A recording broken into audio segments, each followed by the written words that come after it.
What up? It's your boy, the Incredible Man. Yes, I'm back at it again. And this is Vinland Saga Episode 8 discussion / review. And I gotta be real, man. We're all a slave to something, even if we don't realize it. Man, this episode was absolutely fantastic. It wasn't... I love everything about it. And this is what Vinland Saga does, man. It captivates you so much. And you end up so intertwined and so well within the story that you feel like you're on this Viking ship, man, sailing across the seas.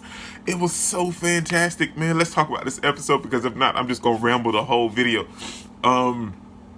It picks up right after last week's episode, and we see them on the ship, and it shows a bunch of other sheep herders or goat herders, and they were herding the goats. And then we see Askeladd and everyone else, and they're pulling into port, and this is their hometown. So that was nice. I love that about this episode as well. We got to see their hometown and where they're from, and see everyone kind of be obsessed and worship them because they think that, you know, they're heroes.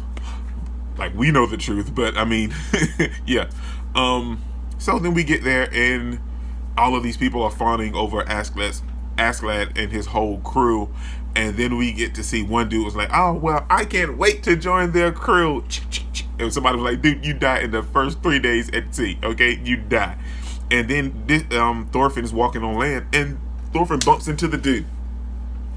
And the dude was like, hey, aren't you going to say sorry? And the look on Thorfinn's face, man, my bad. The look on Thorfinn's face that he made when he turned around and looked at that dude was like pure disgust. Like, if you don't shut up, you're finished.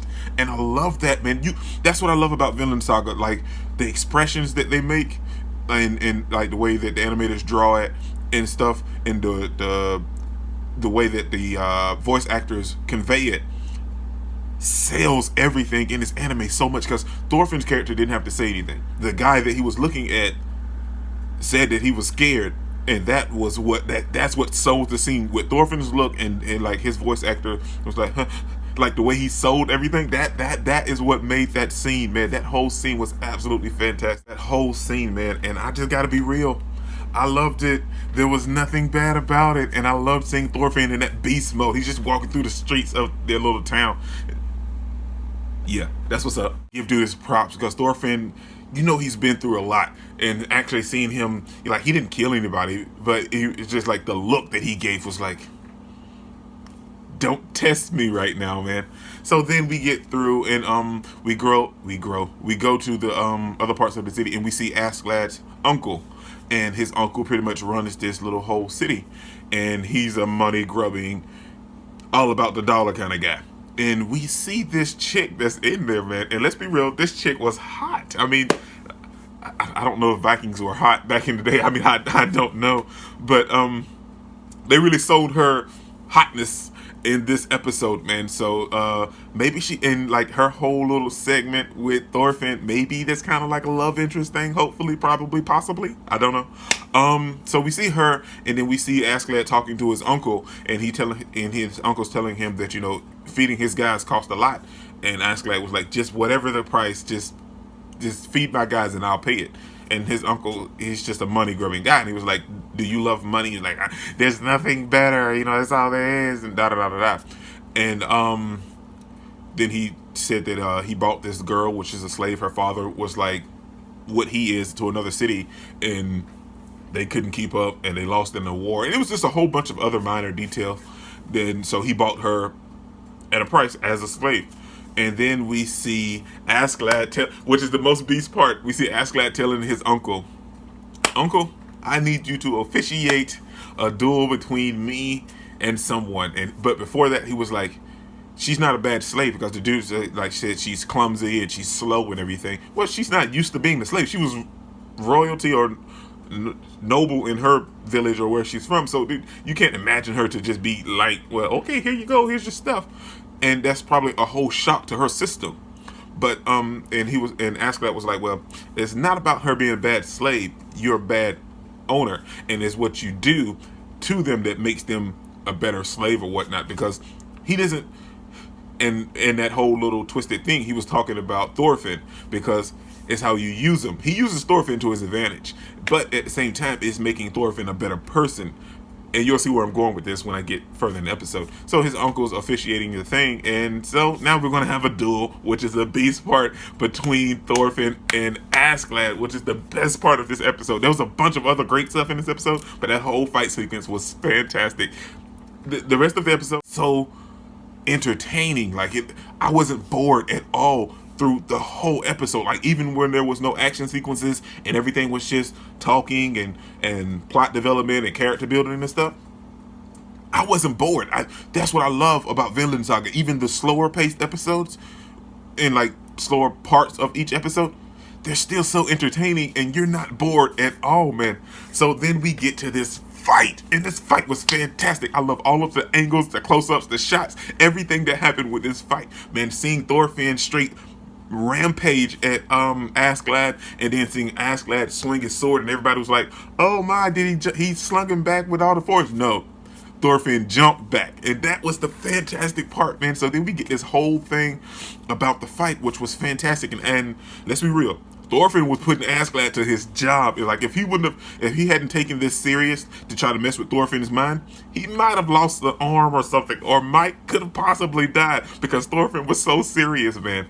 But then we have all these people in the crowd and around him, and they were like, well, he had this one chick who was like, he's kind of cute. It's like, well, yeah, but he's not strong, you know. Askeladd is strong and he's rich and stuff. But then they see Thorfinn put in work in this fight, and then it was like, oh my God, I see you. But before I continue that fight, I forgot to mention, which was hilarious, when all of the girls saw Askeladd sitting in the window, and and he was like, oh yeah, I brought necklaces and stuff. Did anybody else see the big burly woman, or possibly a man, that was standing up there? Askeladd sama. It was like that particular person took up like that whole screen on that side. Like, all of their stuff, the women was like this, and that one person was like this whole side right here. That was funny to me. But then we see Askeladd, and on the thing, and he messes with Thorfinn's mind. He starts saying, you know, like, what was your dad's name? Are you sure I killed your dad? And all of this other stuff. And Bjorn noticed it. He was like, he noticed that, you know, he was messing with his mind. And in that moment, Thorfinn felt the rage. And you can never let your anger get to you when you're in a fight. And I'm thinking that's exactly what Askeladd is trying to teach him about fighting, that you can never let your emotions take control in a fight that's so serious, because it could mean your death. And that's what Askeladd was teaching him. And I'm gonna be real, I'm still super pissed that Askeladd killed Thor's, but I don't have that rage anymore. And I'm assuming that's what we got when we saw the flashback of Thorfinn talking to his father, what his father was trying to convey to him and trying to get him to understand. You like how I worked that in, that like that. So I'm still mad at Askeladd, but I'm not upset at him. I don't have all that rage towards him anymore. I mean, I feel like it's mellowed out, and I don't feel that same type of way that I did all of those other episodes. In these last two episodes, like 7 and 8, I don't feel all of that rage that I had towards him, because now I understand that even though he killed Thor's, he allowed Thorfinn to still be on the ship, and he's constantly training him and teaching him and letting him learn from his mistakes, and so I'm not upset. He's like that stepfather that, you know, that like, he loves your mom, and he sort of kind of loves you, but like, you know, then he's like, yeah, and he's there for you, but then he's like, well, you're not my son, but I'll do anything I can to help you.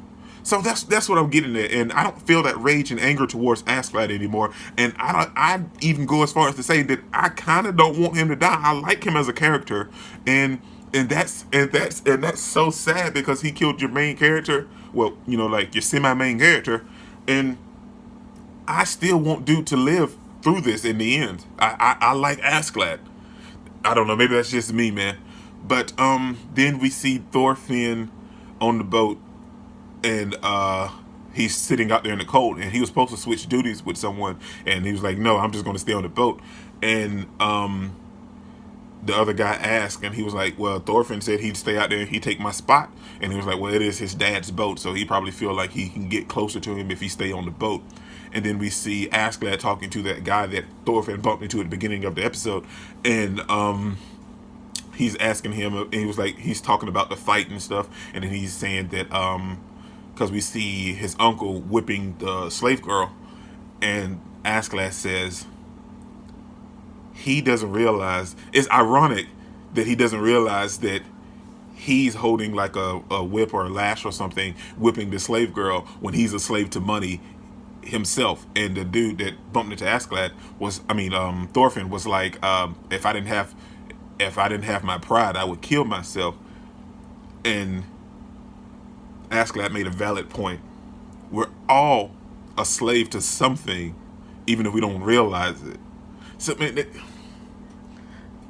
this anime is deep, dude. Like, for them to make me care about Askeladd, even after he killed Thor's, and the way he treated Thorfinn in the beginning, because now he cares for Thorfinn. Let's be real. That's exactly what it is. He cares for Thorfinn.